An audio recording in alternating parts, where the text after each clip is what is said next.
Olá pessoal, tudo bem? Bem-vindo ao canal mais uma vez e hoje vamos fazer a receita de um xarope caseiro. Para eliminar aquela tosse seca, limpar o muco das vias respiratórias, tirar o catarro, limpar o pulmão, eu vou fazer uma camada com 5 folhas de hortelã graúda em um recipiente, colocar 3 colheres de açúcar,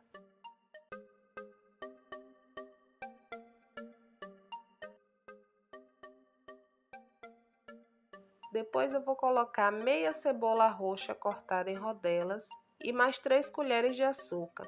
Eu vou tampar esse recipiente e deixar aqui em um cantinho da minha casa por algumas horas.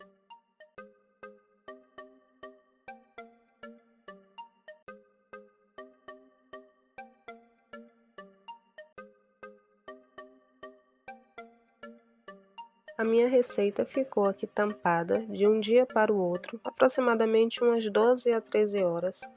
Eu já tenho aqui o meu xarope pronto, eu vou colocar em uma xícara para vocês verem como fica, tá? E depois você pode guardar em um recipiente de vidro com tampa por até 3 dias na geladeira.